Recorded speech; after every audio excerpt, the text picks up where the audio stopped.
First, let me welcome you to the Edge of Chaos. I'm David Hooks. I'm the Director of Innovation here. We're glad to have you this evening.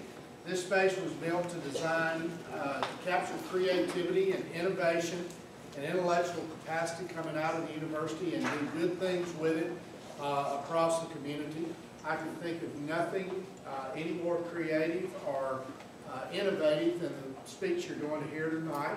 And with that, I'd like to ask Al to come up just for a moment and do this on the front end as opposed to the back end of the presentation. And we have our Edge of Chaos coffee mug. Oh, okay. We would like to present you with tonight, and welcome. And I think we have introduction, and then we'll be ready to go for the evening. Will I get smarter drinking coffee from this? Absolutely. I am Tina Hoffmeister. I'm with the Alabama-Germany Partnership. We are non-profit organizations that facilitate collaboration between businesses and individuals that have time to journey. I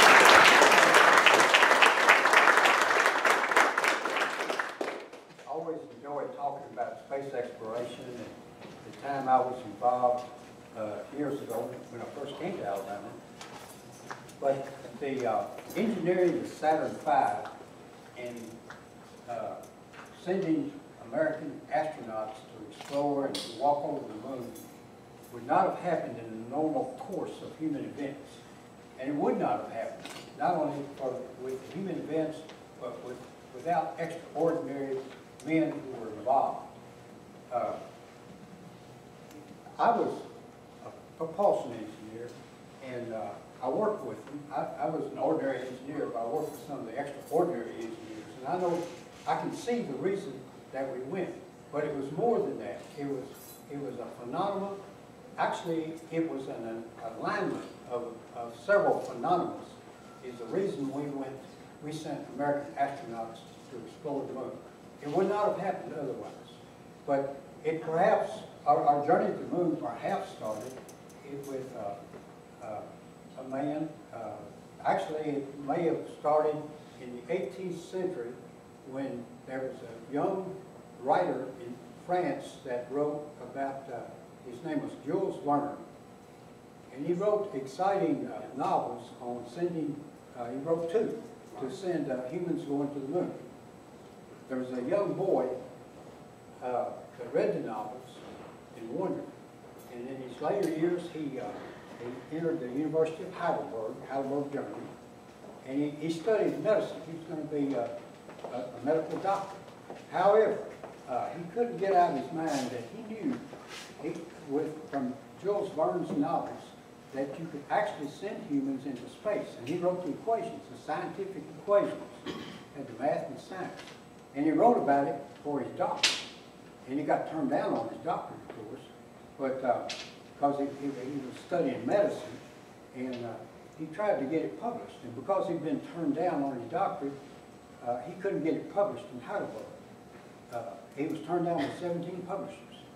And then in the winter of 1923, he went to Munich, and R. Oldenburg published the book. And it was right away a 1920 bestseller, especially with young men in the German-speaking nations like Austria, Switzerland, and Germany.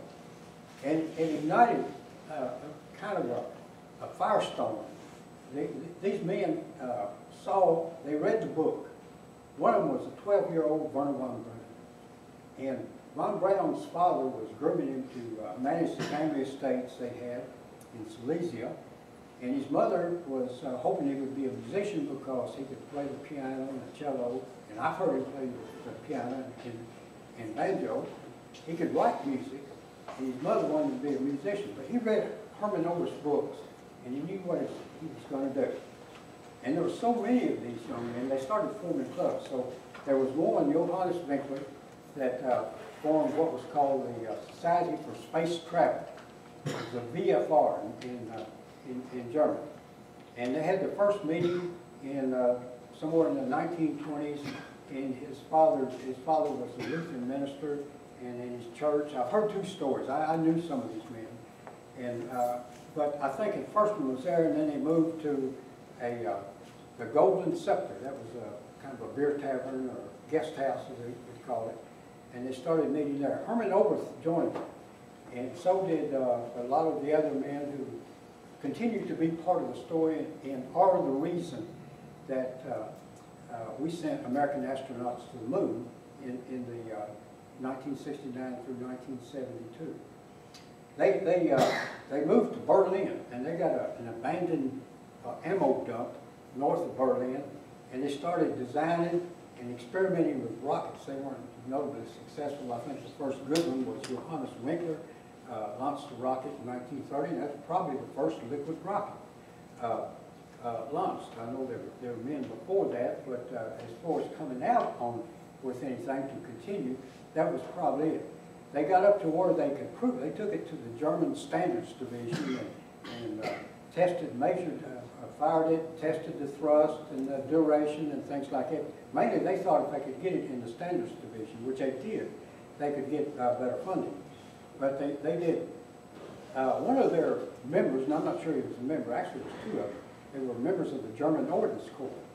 And the German Army was limited due to World War I, the Treaty of Versailles. They were limited in the artillery. Of course, when Adolf Hitler come in, they kind of disregarded that, but still the German Ordnance Corps was aware that they couldn't have long-range artillery. And so they thought, what about rockets? So they started giving these young men a certain group of them money to experiment, and they brought them to Kumenstock, and they kept experimenting. They came out with their first rocket was A1, and then they had two more, and they called them Reisz and Reisz, and that was two comic strip boys that were always in mischief in Germany. The Katzenjammer kids over here, those of you of old age might remember, but they named the other two rockets like that. That was A2 and A3. The A4 they needed, and it wouldn't have happened in the course of the war, and there may be some historians here who know this better than I, but I knew some of these people. But Hitler had conquered most of Europe, but he was on the English Channel, and all Hermann Göring had to do with the Luftwaffe is to clear out the Royal Air Force. He couldn't do it. He failed miserably. They could not get planes over there. And then the Allies started bombing, massive bombing, and it was causing great casualties. Actually, there were millions of casualties in World War II, German casualties. So they put their money into Peenemünde. Peenemünde was an island in the Baltic. It was away from everything. We didn't know they were there for a long time. At Peenemünde, they did a lot of things. I think I'll go ahead with that. Laura, yeah. That first thing, they developed a rocket, the V2. It was called by the Third Reich, they called it the V2. The Germans themselves, this was the A4. But within 2.5 years, starting from just a rocket that would go up, A1, they had guidance and control. They had inertial guidance on this rocket. It could be guided by radio wave. Not only that, it sent telemetry back. It told you where it was, the velocity it was going, the angle it was going. It told you. Now, today, that might be standard for a rocket. Back then, there had been no rockets. And we didn't, even then, when they were testing it, actually this rocket went into space October 3rd, 1942. It was the first man-made object to penetrate Earth's atmosphere and go into space. And they kept improving it. But toward the end of the war, this was about all the Germans had as far as offense. Now, of course, their army was vastly outnumbered, getting overran. I talked to a lot of them. It just so happened I worked in 4610, and that's where a lot of them were, the Coastal Vehicle Engineering Lab at Marshall. And I'd go out and dine with them in the evening, some of them, and started hearing a lot of their stories were incredible, especially from the rocket men, on things they did and how they, actually it was Ernst Steinhoff that got the guidance and control system, and he was helped by Klaus Riddell, and I know a lot of that, and I'm not going to take time telling about it tonight, but it was really a phenomenal rocket. But one phenomenon is that had Göring not been stopped by the RAF, the V2 had never been developed. And the V2 had never been developed, the Saturn V had never been developed, and humans would not have walked on the moon today. So that's one of the phenomena.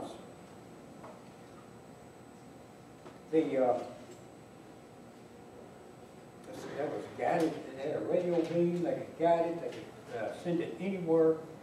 And but it was not enough. It caused thousands of casualties in England and Belgium primarily. I think in Holland too. But at the end of the war, it was a kind of a Armageddon for Germany, the German people. Von Braun was able to get most of his people to the south of Germany. He got another group over, that was Gunnar Hackel and his family, and in another way. But the Soviet Union captured some of them. The main one, the main V-2 engineer that the Soviet Union captured was Herbert Helmut Gotthard. And they were trying to get von Braun. And the Americans got him. Actually, he surrendered to, I think it was the 7th Army, and they didn't know who he was, but the United States had people that were trying to find him. And he got most of his group. It was called Operation Paperclip. It was just a little over 100 at first, and then a couple of other, about 300 came over later on, but they came over and helped us with the Redstone rocket. The Redstone was the U.S. Army's first inter-range ballistic missile. And that's kind of where I got involved. Back when I graduated from college, I graduated from the University of Kentucky. And the guy you had here is up there now. I've met him a few times. But the Redstone rocket was in our arsenal. I had to give demonstrations with it. Did not firing demonstrations, but I had to demonstrate it to explain it to visiting people at the Army Artillery Center, Fort Sill, where I was stationed. But I knew about it, and so when I got out, I knew what I wanted to do. I came to Huntsville, and I worked with the main contractor for the Saturn V, and that was Boeing. But back on the V-2, the men that developed that V-2 developed it to go into space. That was the reason. Now they were paid by the German ordnance people, and it was developed to be a war weapon. But they knew that they were going to take that rocket after the war and really send humans into space. This was the very next rocket that went up after October 2nd, 1942. This was in November 1942, and that shows this would have had a swastika if it had been on the mainland, or the German army didn't anything to do with it. But that's a caricature of humans going into space. They intended to go into space, and most of them got over to the United States. But when they got over, they were, as they called it, they were shackled to another military rocket. And when the Soviet rocket engineer Cherknov told Gotthard that apparently the Americans have got von Braun, Gotthard said, well, pity von Braun, since he's always wanted to go into space. But with the Americans, he'll still be shackled to a military rocket. And he was. It was Redstone. And he did his best, but Eisenhower was president. Another phenomenon is that Eisenhower created NASA and got it out of the military. The Soviets didn't do that. They kept the space activities. But Eisenhower did, and that was a brilliant thing to get. Eisenhower, though, President Eisenhower was not a politician. He was a military man. And he did not realize the value of being first into space. He said, Eisenhower said, so what? Go into space first, we'll send one up right afterwards. And they said, he was questioning some reporter, and he said, do you know who was the first to invent penicillin? You know, he said, well, it was Fleming, he was an Englishman, but who knows? Who knows that, you know? And he thought that's what it was. Well, he wasn't a politician. The prelude to the Battle of Outer Space is this second one. Now, the American public at that time was pretty smug. We were pretty safe. We were in Cold War with the Soviet Union. But daily, Curtis LeMay's SAC Command, Strategic Air Command, was penetrating Soviet airspace just to watch the Soviet MiGs and inferior airplanes try to chase after them. All they were doing is burning up their fuel. And they took great delight in it. We were ahead. Von Braun was going to go ahead. He knew what was going on because he was watching the Soviet chief designer. We didn't know who he was at the time. They wouldn't tell us. In communism, a person is kind of a non-person. Everything is for the state, and your name doesn't need to be known. So chief designer, that's all we knew him as. But he was launching further. He was watching von Braun. He knew who von Braun was. And he was getting American periodicals and articles von Braun was writing. And so he knew that the United States was about to go into space. Well, late 1956, von Braun didn't say anything. You know, the Germans said, those that were working with him, you know, they told me about it. They were going to launch from Cape Canaveral.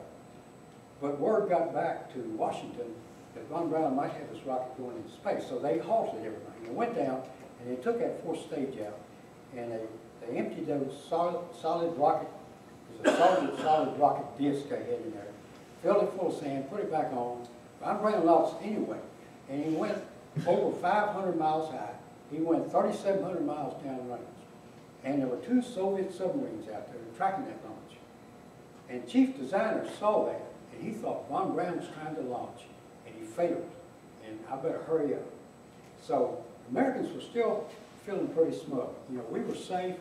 The United States had only been attacked twice in its history. Once in the War of 1812, when the British attacked Washington, sacked Washington, and the other was in 1941 when the Japanese invaded Pearl Harbor. All that changed on October 4th, 1957, with this rocket here. That's R7. That's a semi-Yorkel rocket. It launched, Americans woke up with a red satellite, a red moon orbiting. And it had it was signaling as it went over. Chief designer had set it had 2 radios in it. They were spring-loaded radios, and they popped out, and they started transmitting signals on one click to the right of the American transmission, worldwide transmission of daily time, you know, all the universal time. And so the American people could see it. You could go out at night, and you could see it coming over. Now, really, I know this. You really didn't see it. You saw the part that was hanging, the housing that was hanging from it. But nobody knew the difference, and they didn't tell you anything. I've talked to somebody that said that. But it scared the daylights out of the American public. Now, you young people don't realize this, but those of us that remember that, the Americans were terrified because the Soviets had got thermonuclear weapons by then.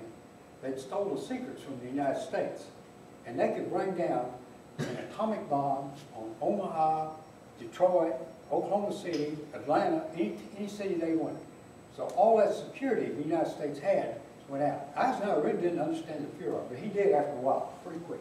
So what they were doing is, what they did is they wanted, you know, this, there was a guy, Milt Rosen, that headed up the Naval Ordnance, Naval Research Lab. And so they were going to launch on a Martin missile company. It's called the Vanguard. They wanted that to go first. They didn't want the von Braun team to go first. And there was a spectacular failure, embarrassment to the American people that night. It was December 1957, December something like 15th or 17th, 19th. It was earlier than that, something like December 4th. And Walter Sevenrod was the commentator. He was the kind of the Walter Cronkite, or he was aligned with Walter, but he was very famous, and he was out there, and he didn't realize that the rocket had exploded. He thought it went up. He heard the sound, and I remember I was watching it, and he was talking about, there it goes, something like that. He turned around, he saw what everybody else, a big, massive ball thing. And what was really embarrassing was the size of the satellite we had. It was bouncing down Cocoa Beach, bouncing, and it was not that big around. That was embarrassingly small.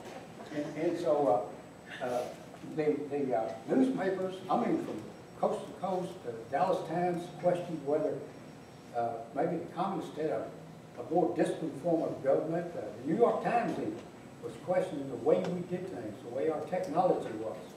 And worldwide, everybody knew the Soviet Union was superior, far superior to the United States at that time. And it's hard for you to believe that, you younger people, but that was true. They were questioning us. And I just now knew you had to do something. So they tried to set the Vanguard up 4 more times, and they never did get it down to countdown. And they finally gave Von Braun's team a day. They didn't have Von Braun there. They wanted him in Washington. And Ernst Stuhlinger and Chuck Lindquist, and I know those guys down there. And Von Braun had the greatest rocket launcher there ever was. And his name was Kurt Dubas. Kurt had launched his rockets here into space. Actually, one of their rockets during the war went up 108 miles. It could go 125 miles. But in wartime effort trying to get England, it went up to 108 miles. Kurt Dubas was with Von Braun down at the Cape. And they had one shot. And that's what it was. If they didn't, the Vanguard people were going to be back out there. They had one shot on the testing. I think it was launched in 37. And so they rolled it out. They made Von Braun go to Washington. And Kurt Dubas and Ernst Stuhlinger, Chuck Lindquist, there's some others down there. I've heard their stories.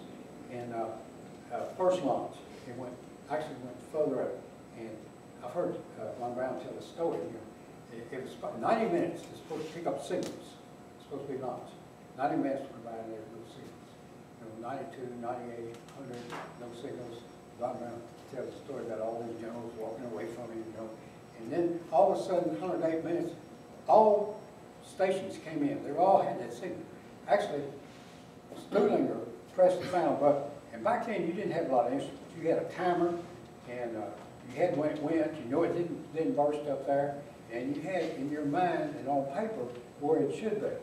And so when he launched that first stage, he was late. He was a little bit hesitant. And it sent it further out than it's supposed to. It sent it way further out than it's supposed to. So that's why it took it so long to get back around. But anyway, that's we were in space by then. And not only that, they sent up a big payload. It was they discovered the Van Allen belt. Stuhlinger had worked for Hans Geiger before the war. Geiger's the guy that invented the Geiger counter. So they had a Geiger counter in Explorer 1. And they consulted with Dr. Van Allen at Iowa State University. In fact, I think he was there, if I'm not mistaken. He may have been.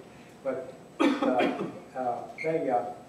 he was the one that thought there would be a blanket of a belt of radioactivity, cosmic solar radiation waves around there. So we confirmed that. So our satellite, the United States satellite, didn't just go up and it was a demonstration. It discovered new science. But meanwhile, Chief Designer was moving ahead. He'd already sent another satellite out before that.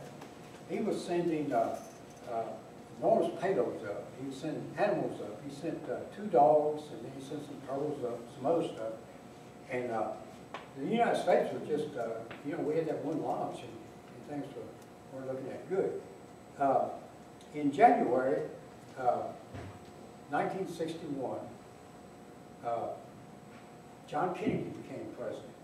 And he had a hard time at first. I mean, he was really having a hard time because the Soviets were beating him in space. They were beating the United States in space and him.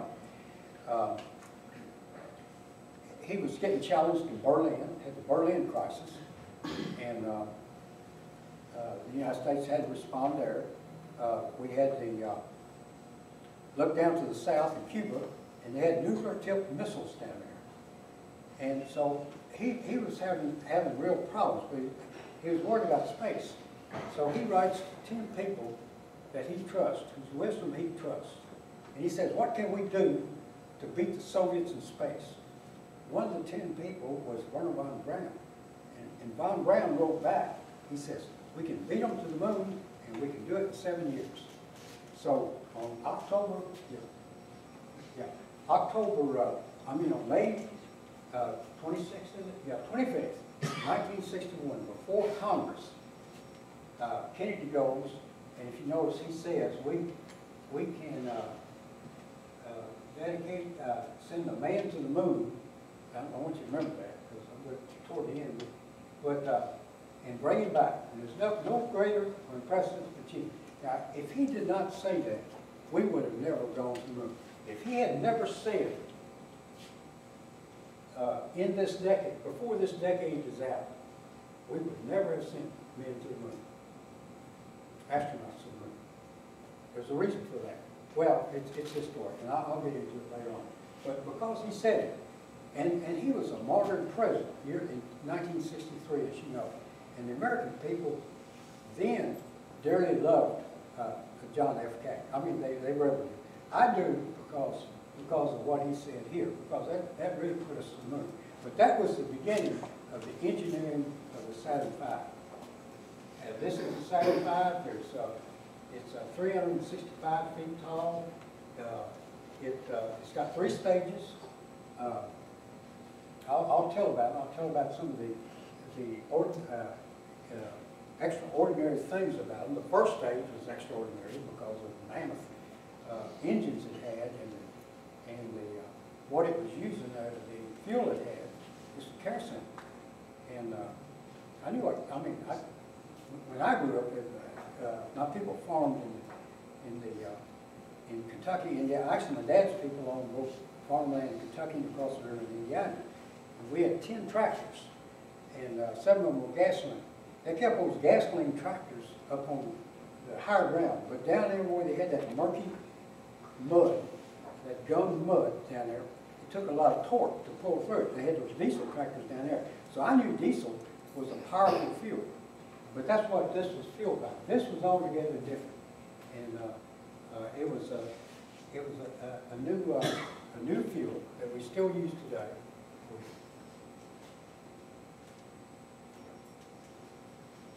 The key thing on the engineering of Saturn V, what was different is those were not throttleable engines. They had a propellant management system, and that's where they put me. I was on the first stage. We developed. They were not throttleable. This is the first stage. I've got this shown in here. But what we did is we set it at optimum mixture ratio. In other words, for the first stage, that's kerosene and liquid oxygen. It was 2.27 to 1. That's oxygen to fuel. And then when we set it at optimum to get up, when it got far enough along, that's 0.2 up there, when it got far enough along, where if you opened it up fuel rich, there would be 0 propellants at the end of burn, then that's what we did. We shifted the valve shift. And that was one of my jobs, calculating that valve shift. Ken Robertson did this.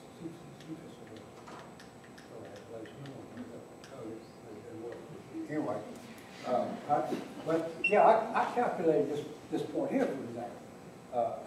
That was one of our jobs, was calculate the valve shift and shift it to fuel rich. Now over here, on this one, it was 5.5 to 1, and you shifted it down to 5.4. On the other one, you shifted it down. When you put in less oxygen, well, then you've got fuel rich. That's the rationale behind that. But that's one reason. That's one of the outstanding. The Russians didn't have it. They had throttleable rockets, and I'll show you some of them here in a minute. It was a massive engine. It was the first stage, and still nothing bigger has been built as far as liquid fuel rockets. Here's your mixture ratio, and let's see, this one it generated. I don't know if it's got it up there, but it's got it up at the top. 1.5 million tons of thrust. Actually generated more than that. And those guys I worked with in Germany, they always over-engineered it. It would get way more than that. That's what they were expected for. And then when they come in there with more weight on it, they'd fuss about it, but they don't run it. All 13 Saturn V launches were successful. Apollo 13, it wasn't the Saturn V, it was a command module going to the moon. And so, let me get rid of this color. The service module that failed. Yeah. Yeah, you're right. Yeah. Yeah, go ahead with this. I'm not going to talk a lot about it, but they used a lot of what, actually you don't see the lines down here, but some of the fuel went through, it's called regenerative cooling, and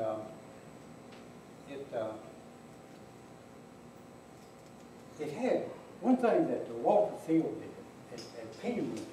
They couldn't get fuel down in that V2 to make it so massive. The big change was, there was a Dr. Walter Field, he was a chemist and engineer, and he put on turbo pumps. That's what made the V, that's one of the things, as well as the guidance and control, the telemetry that they had on there, and things like that. But another thing I did mention was these turbo pumps. They're up there, there should be others. Each one had a turbo pump. The field had a turbo pump, and the oxidizer had liquid oxygen had a turbo pump too. Liquid oxygen was dangerous to control. It's hard to control. It's at minus 223. But wait, we get on here. It goes on beyond that. When we fired it the first time, right after I got there in '64 and I think early '65. They had never static fired the first stage. And so that's what we did here. Is well, go ahead to the next one. Okay. Well, that's one outside. It's not a good image. I got a better image. So go ahead to the next one. Okay, that's it right there. Now I was in a trailer here. Matter of fact, you don't see the trailer, but I left now slide wheel there. Now nobody in here knows what a slide wheel is. Okay, few of you do. Yeah. Well, engineers care. That's for handheld calculators and things like that. Calculators. We had this little slipstick. You know, it was logarithmic scale. They had three kinds. You know, you had the K&E, the post, and the picket, and everybody had one. Anyway, I left my K&E in that trailer that night. But I didn't get a good look at it. I mean, I was glancing out the window, but I was watching the data that was coming in, fuel flow and everything was perfect. It was going. And this is what, look at these black flames coming out there. That's what we call the devil's tongue. Kerosene fuel is the devil's tongue. And I was familiar with that because back when I was driving tractors along the Ohio River, they didn't have the EPA standards and everything. And when you drove a diesel tractor, you know, you put out a little bit of black smoke. In fact, if you can remember, it was a decade or 2 decades ago, diesel trucks used to put it out. EPA's fortunately made them clean it up, and so you don't see that black smoke. But that's characteristic of kerosene, and that's the largest, that's the most powerful liquid fuel there is today.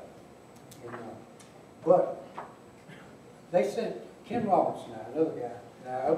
We got the pellet management system down, pretty much down on, well, we didn't have it finished, but we knew what it was. They sent us to help on the second stage. When I got there, that was altogether different. The second stage fuel, second and third stage fuel, is another reason that the United States sent American astronauts to the moon. We would not have sent it if it wasn't for these two men here. Dr. James Dewar, around the turn of the century, he was a chemist from the University of Edinburgh in Scotland, and he liked to liquefy rare gases hard to liquefy. And he liquefied fluorine. They named some things after him. If you got a flask in the chemistry lab, you got the Dewar flask. Dr. Walter Field was very interested. He was German, very interested, and I think he may have known him. He might have sat in on some of James Dewar's lectures. In 1898, James Dewar liquefied hydrogen, and Dr. Field was always interested in that. He was younger than I think a generation younger, but he was always interested.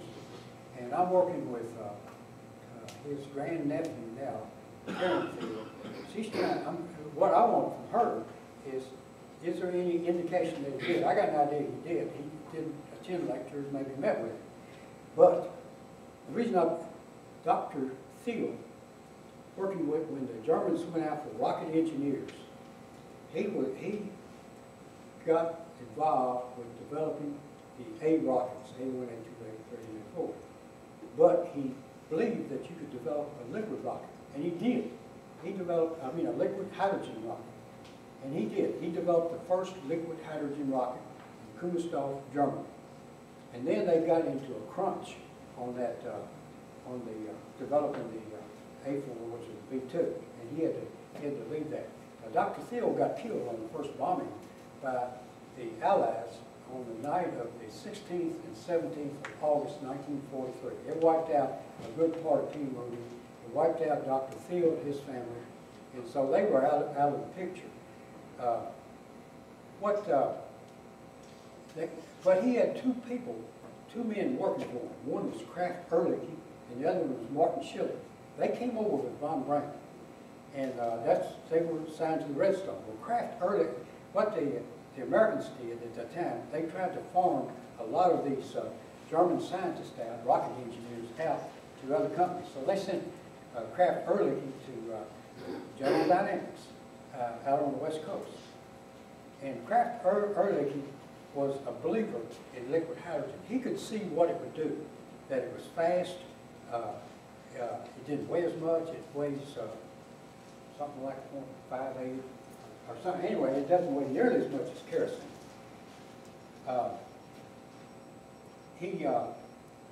General Dynamics was under contract with Lewis, which was not Marshall. It was Lewis Research Center, which is now the Glenn Research Center. But they got the project to develop a Centaur engine. And Ehrlich, and incidentally, I met Ehrlich one time. I didn't talk to him about liquid rockets. I didn't know he was that famous at the time. He came back to see his colleagues, and they introduced me to him. But he was a real advocate of developing a liquid hydrogen rocket, and he stayed with him. And they did develop a 10,000-pound Centaur rocket that worked. But that was Lewis, it wasn't Marshall. Anyway, to make a long story short, that's the reason, these two men are the reason that we went to the moon. It was liquid hydrogen, it was the magic fuel. Very light, very fast. This is the schematic, the engineering of it, how it was engineered. What a lot of people don't know, the secret is right here. And this engine can go to sleep in deep space, wake up, and restart and send astronauts to the moon. And it did. And it was this third tank here. That's a helium tank inside a hydrogen tank is what that is. And it's normally closed, it's relieved, it opens that valve, and it gets the fuel flowing to the oxidizer. And what that oxidizer does, it starts bringing the propellants down to the bottom of it. That was a big problem they had.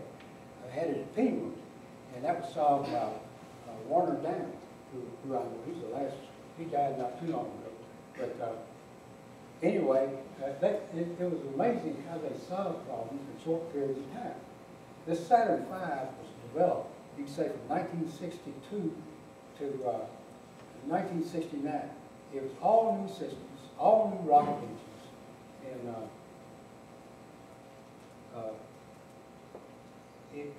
they still use the same technology today. 42 years later, after Apollo, they're still using that same system on the RS-25 engines. This is it's a J2 rocket. That's what it is. I mean, that's a liquid hydrogen rocket. It's a J2 rocket. And that sits out at Marshall now. They had one J2 engine in the third stage. Not this drawing's not exactly right. You think they paid somebody to do this, but I know we not only had sensors along this, we had sensors down here. Now, incidentally, here's another thing that's wrong with it. It doesn't have that insulation. When they first put this liquid hydrogen in there, liquid hydrogen is minus 423 degrees Fahrenheit. Liquid oxygen is minus 223 degrees, something like that. 426, 220. It froze the liquid hydrogen. This one did. So they got a big pad of insulation in there. They got another sensor canted down through here. I know because I helped on this stuff. And there were three ways that we knew how much, by telemetry, during the flight, how much fuel was being used, how much fuel was left. That was a big thing. That was one of my main jobs. How much fuel is being left during that? And we took signals here. We took signals from that one that's not shown there. And we also took signals from a flow meter that's over here. And I always thought flow meter gave the best, most accurate, because it's positive displacement.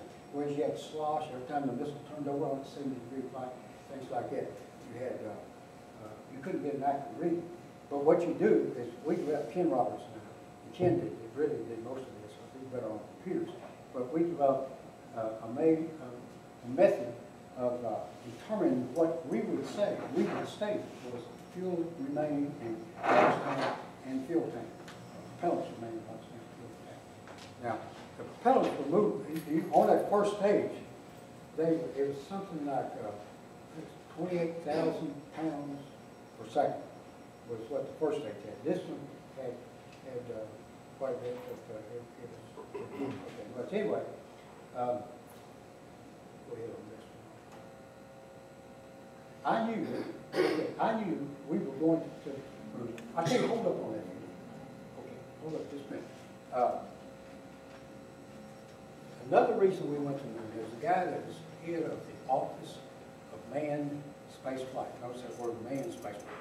But that's what the NASA calls it. His name was George Mueller.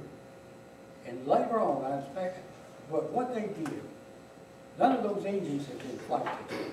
None of them had gone up. None of those rocket stages, all three stages had not been flight tested. The way normal men would flight test a stage is you would test the first stage, work the bugs out, stack the second stage on it, work the bugs out there, go to the third stage.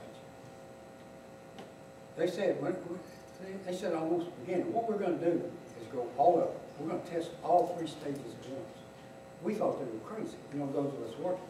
We knew, we're just going to stand back and watch and see what the problem is on the first stage. By then, I was on the second stage. And if we made it to the second stage, that was a big deal. Then, I got my work, watching the telemetry coming in.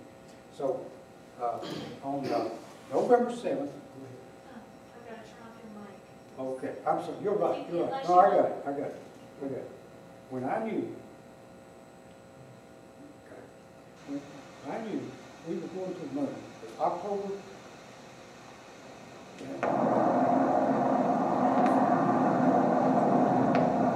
November 7th,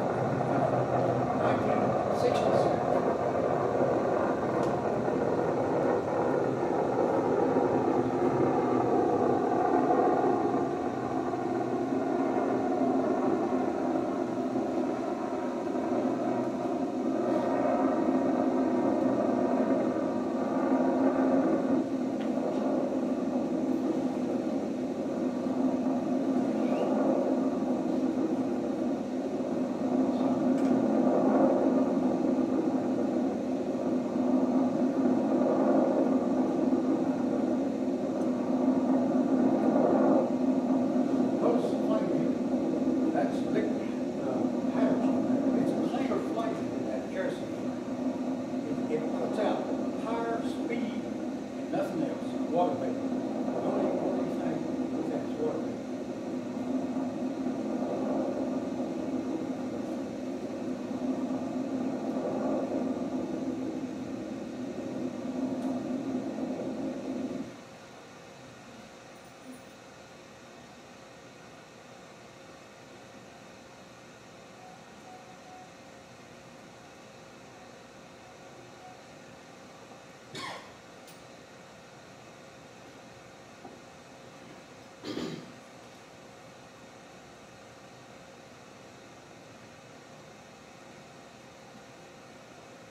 By the end of the day, November 7th, 1967, I had no doubt we were going to see the astronauts on the moon.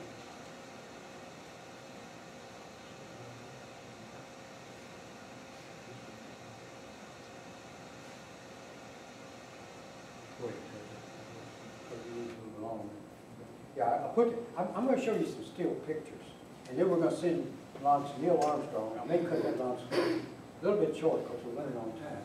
But I just wanted to show you, this is hydrogen. And I was really on the second stage throughout the rest of the Apollo program and more familiar with it. But it was really exotic. And we had a lot of problems with it. If you want to, later on I can tell you. But second stage, we had real problems. Not the second stage, but on the second flight. We thought we had it. But we just knew we were going to send all of us did, American astronauts, to the moon. And over Christmas, you know, a lot of us went home, I went to Kentucky, you know, and I was telling people that we're really going to put American astronauts on the moon next year. And you know, they were talking things like the price of corn and yellow corn. Like have you heard of cattle that are carrying over the winter and this and that? So the next flight was a 502 flight. I'm going to cut this short, but we had all kinds of flights. And on the second stage, we had 2 engine outs. And the third stage didn't ignite the second time. We thought it was a failure, but they marked it. And that's April, they call that a success. Now, the reason is, I'll just put, and they went ahead. The next flight was the winter solstice of 1968. And that was when Buzz Aldrin, Frank Borman, Bill Anders, and Jim Lovell left Earth orbit. And that was really kind of an epiphany of humans, because it was the first time humans left the confines of Earth, left the influence of Earth, and went beyond. It went beyond the Lagrange point, which means the influence of the moon. But it worked. And the key thing that it did, I think it's next picture. Yeah, right there. Bill Anders took it. This was almost by accident.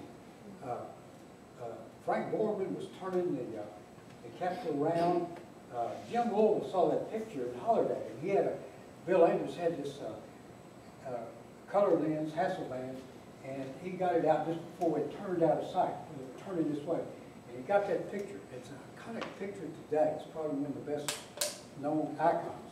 But what it did, it changed human perception of Earth. It let people know for the first time that Earth is finite and that we need to take care of Earth. It made environmentalists out of a lot of us. In 1972, just a couple years after this picture was taken, the United States for the first time passed a Clean Air Act. In 1972, the United States for the first time passed a Clean Water Act. But it made us conscious. Yeah, move on. All right, this is what we're sending Neil Armstrong off. I may cut this short, but go ahead.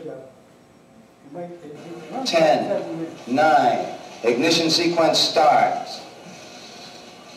5, 4, we have ignition. All engines are running. We have liftoff. We have liftoff at 7 a.m. Eastern Standard Time. The tower has been cleared. The tower has been cleared.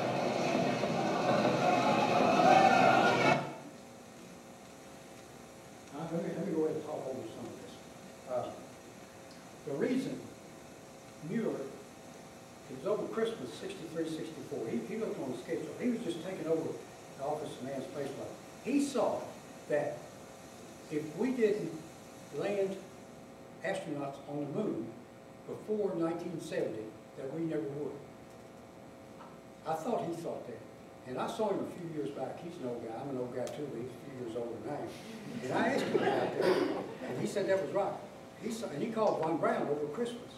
Von Braun agreed, went along with it, even though the chances are you got 3 untested engines, 3 untested flight tested. Some of them have been tested on Earth. This was a big this was a big risk, but they took it because they knew that it was do that or we weren't going to have the Apollo program.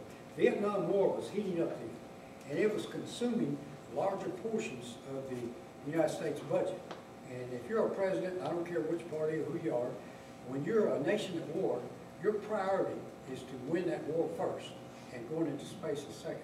They saw what was going to happen, but it was Kennedy's magic. He said within this decade, and so that's why they rated that second flight, where I had 2 engine outs, a success. They said amongst them, they got with the NASA administrator, and said, if the first 2 are rated a success, the third one will be manned, and it was. And it was that flight around the moon. And then the next one was, this is July 19th, 1969. And Neil Armstrong, Buzz Aldrin, and Mike Collins. Mike Collins stayed in the orbiting capsule around the command module. And I think I've got some of this on here. I've got a lot of stills I'm going to have to cut short because I'm running a little bit longer on time. Last time I ran short on time. But anyway, you'll get your money's worth. Look at it. One thing, I want to stick around. I don't care how long it takes. I want to stick around and answer your questions because I think we need to explore space. That's somebody says you got to have a creed. The other day, Dr. Dan Turner over at Tuscaloosa, he was talking about engineering. And I said, well, my creed is space exploration. Because I want to show you that humans learn more from space exploration. And I want to show you just a little bit of where we are going in space. So I'm going to cut through some of these stills I've got of the moon that are pretty, I guess they should kind of give you the starkness of the moon, of space exploration, of humans in space. Is there any way you can look at it? 10, 9. Can you cut over to toward the end of it? I got it. I can't answer all this. If I get out. Do you have it separately on your jump drive, right? Yeah.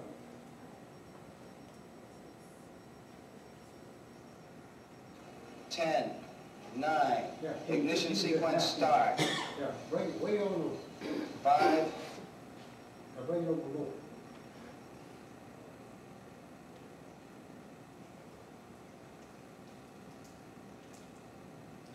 Okay, let that go. I'm back to stick it out. If it doesn't. Anyway, 6501. let go. Let go. Yeah, we got the wrong one. Anyway, I've got them out in space. Go to that next one. Go to that. Those aren't, instead, those aren't the right ones. I mean, they're labeled wrong. No, right here, right here. This one? Yeah. 10, Now, way on the, ignition sequence start. 6, 5. right there. Generator shut down. There we go. That's good. Car 4 outboard engines have shut down.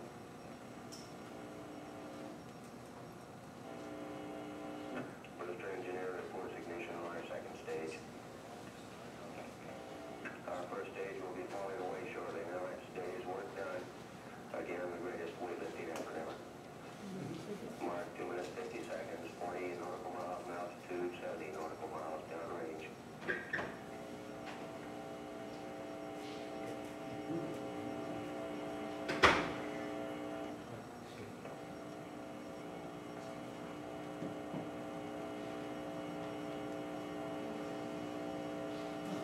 Well, anyway, what I had was, this go to, click over and go to the first still. I'm going to show you some still slides. Let's go down there. Go on down. I'm just going to show you some still slides. So that, let me start with that. Let's go. This one, that's Neil Armstrong on the way. And the next one, we've got to move pretty quick.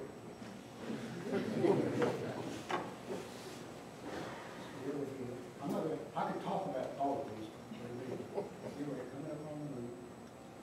I just want to show you the starkness of it. These are the attitude control systems of the lander. That's the pictures they took. It's Neil coming down. Now, one thing, hold up on this one. This is a mirror. What a lot of people don't realize is that Neil Armstrong planted a mirror on the moon. And data from Goddard Space Flight Center, they measured the exact distance to the moon with a laser. They can tell, and what they've learned is that the moon is moving away from Earth at about an inch and a half a year. But there are people out in the world today that do not believe that we went to the moon back 69, 72. They said, you know, you didn't do it, and if they don't believe it, you tell them to go to Goddard Space Center. They probably got it on the internet, but you can look on it, and you can see that signal coming back, the measurement coming back. Now, either Neil Armstrong put that mirror up there, or space aliens did. That's one way that we went to the mirror. Oh, just keep it on there. I just want to show you the starkness of the moon, measurements that were taken. There were 5 other additional trips to the moon. We had 6 missions where astronauts walked on the moon. And another thing is that lunar landers are still there, ascent stage. We learned a lot about the moon. I wish I had more time I could tell you about it, but one thing we learned that the moon does not have, is not a uniform density. Uniform varies in density. In fact, we learned that when Neil Armstrong came in. He was coming in faster than it calculated, and he was coming down into a rock crater. And he couldn't land there, and he had to give it a go. Out here, you fly airplanes, you know, you're coming in short on a runway, you've got to accelerate it, and that's what Neil Armstrong did. He just had a few seconds of fuel left when he did sit down. He knew that. But the moon is made from the same material Earth is, except a different part of the cloud of dust. The moon doesn't have any iron. It has a little bit. Most of it came from meteorites, we think. Whereas the Earth has quite a bit of iron. So it came from maybe an edge of the cloud is where it coalesced. We learned a lot of other things too, and I can tell you about it after the meetings. Hold that down. Hadley Reel, that's good. Hadley Reel is, Apollo 15 is the best one that I like. We learned more about the moon there.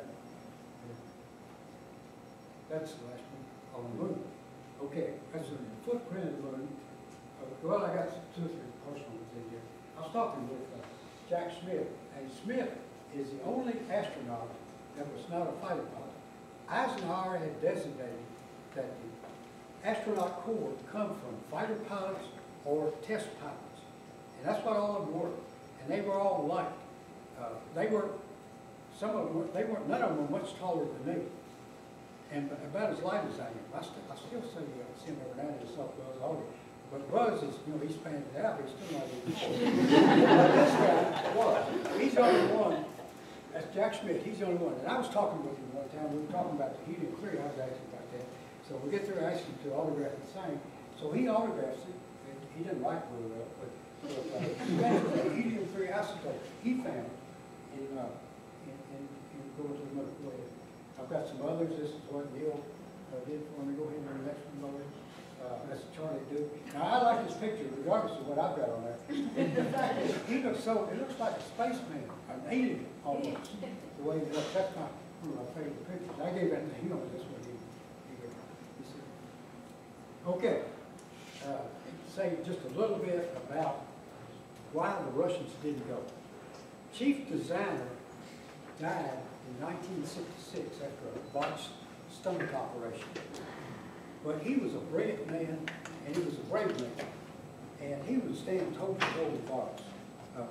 He was a believer in space exploration. He had a lot of problems, and I'm not going to give you a story. But after he saw that von Braun and the Americans were developing liquid hydrogen engines. And he knew that's what it would take to go to space. So he was planning on doing it. When he died in 1966, his replacement was Vasily Misslin. And Misslin could not get, about the same time, Khrushchev, Nikita Khrushchev, got disposed of as premier. And he brought in a guy named Brezhnev. And they were in the confines or the arms of the Kremlin army people. They were more interested in thermonuclear bombing the United States than going into space. So they wanted that money. They didn't give Misslin the money to develop nuclear weapons. To develop liquid hydrogen weapons. What they did is they put theirs in nuclear weapons. They were going to have a bigger bomb to come over the United States. And so they stayed with kerosene engines. This is the kerosene engine they had. There's two or three things wrong with it. First thing, it's not a quarter-off. Because he had, I can tell you this, they got 30 engines around there. That's called the N1, the Nova 1 engine.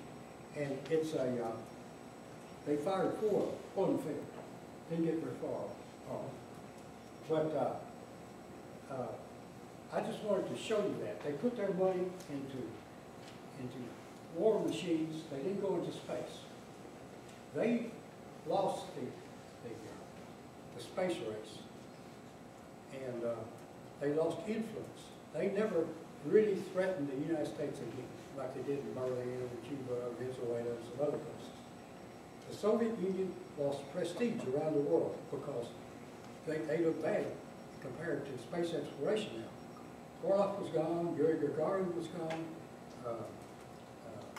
Korolev had put the first man in space after Yuri Gagarin, and we still celebrate that in Huntsville. We have what's called Yuri's night, where you got here now, but he was a great man. He went April 12th, 1961.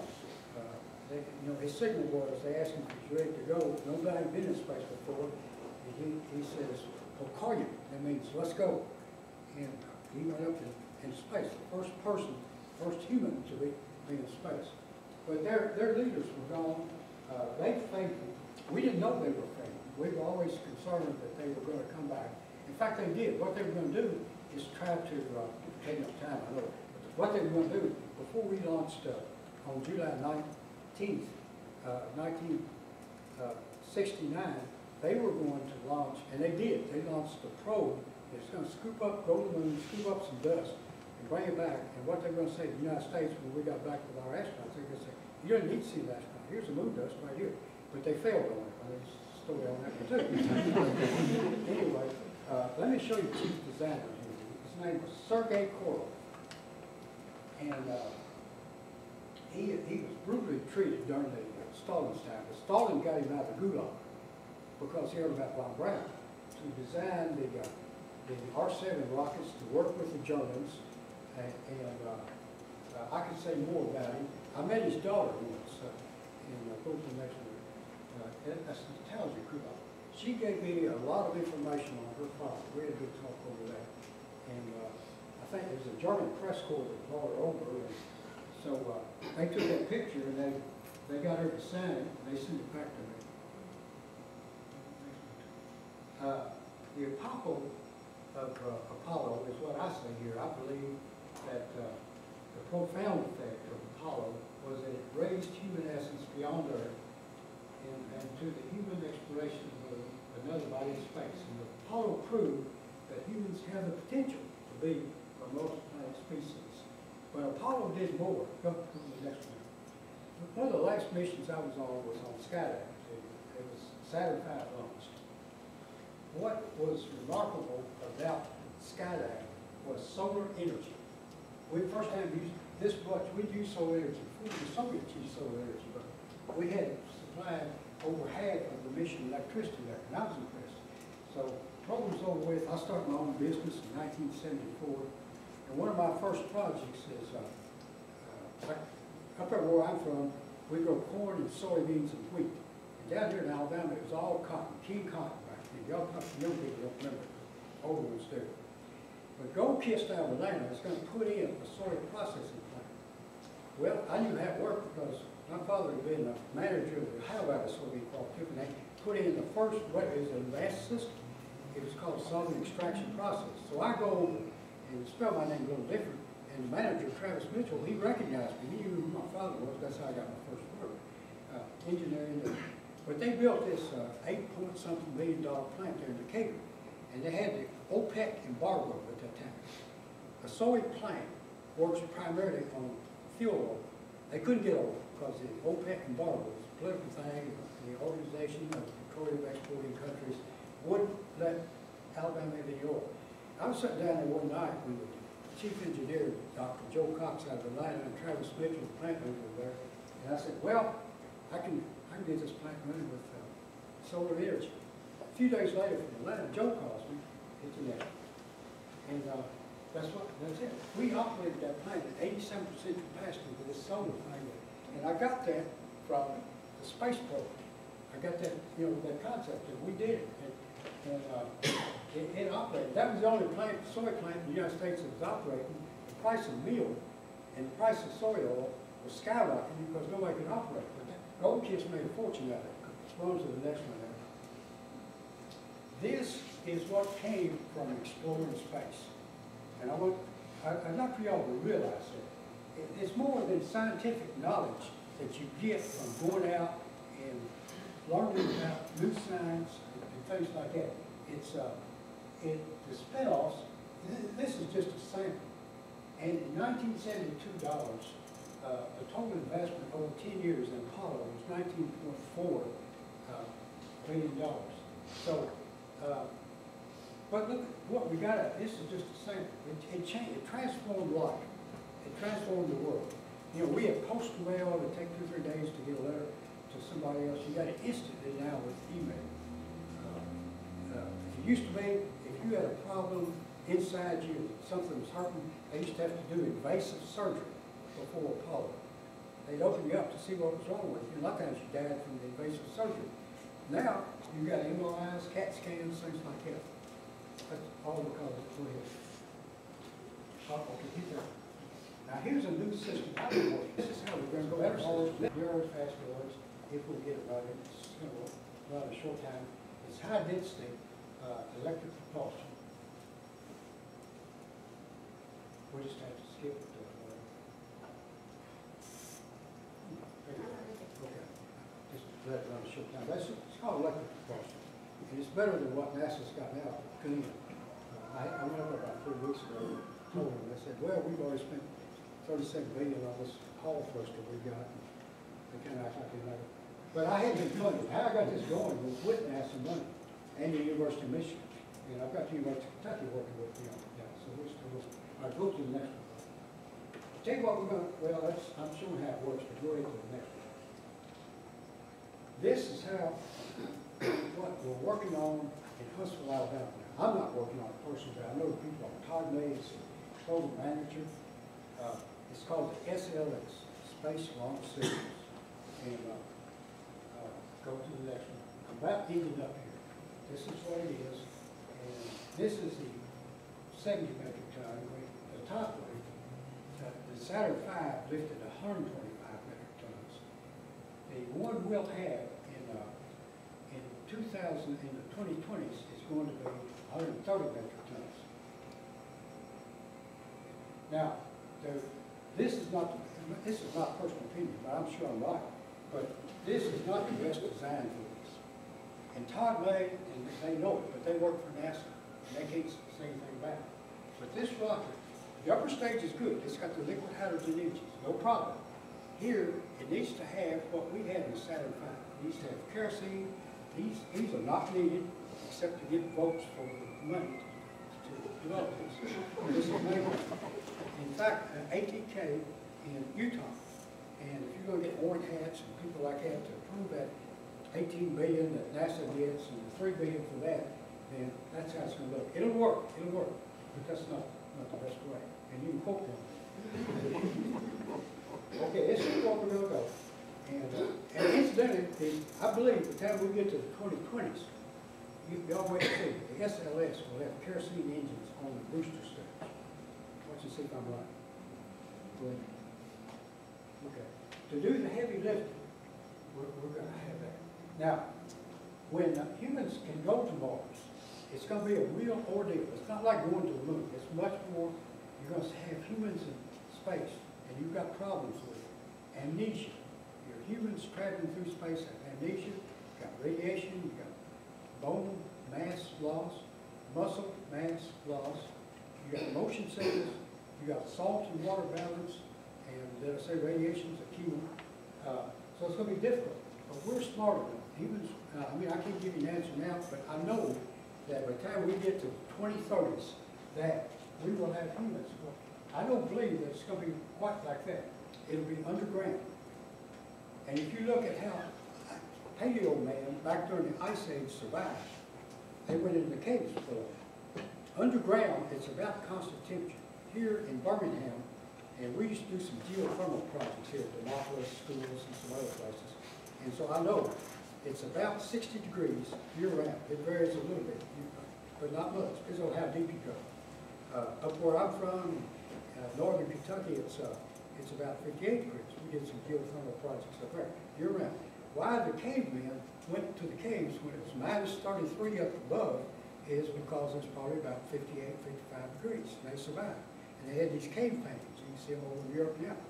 So that's what we will do on Mars. It's very frigid up here in days, very hot in summer, and there's not what you don't see here is these massive windstorms. I think that what humans will do is cater into, it'll tunnel into the surface, go down toward 70 degrees year round, and create living quarters for humans. We'll do that for one of the moons. Now instantly, Neil Armstrong, and I told the group in, not Neil Armstrong, Buzz Aldrin, and I Washington Hotel, we just happened to meet, we were telling these people how we're gonna do it. They're gonna do it from one of the two moons, Phobos or Deimos, probably Phobos, and prepare, because you got a quicker transmission time. It's about 3 minutes between here and Earth, between Mars and Earth. And anyway, I got one more, and that's it, and I'll take questions. No, got two more. Okay, you see, I think y'all can see that. Go to the next one, okay, the last one, right here. This is the last one. Can you all tell me what that is? I'll tell you what it is. It's sunrise over Mars. And some of you sitting in this room in the 2030s can be involved with that program. In fact, you could be one of the astronauts. I believe that we will go to Mars. Humans will go to Mars. But it won't be any one nation. It'll be all spacefaring nations together because it's very costly. And in the time between now, 2014, and the 2030s, that younger people have better ways of communicating with counterparts in Asia and Europe and things like that, that this can be, it'll take a joint trip to overcome all this. We got to work with the Europeans, the Russians, the Chinese. We only talk to the Chinese today in space.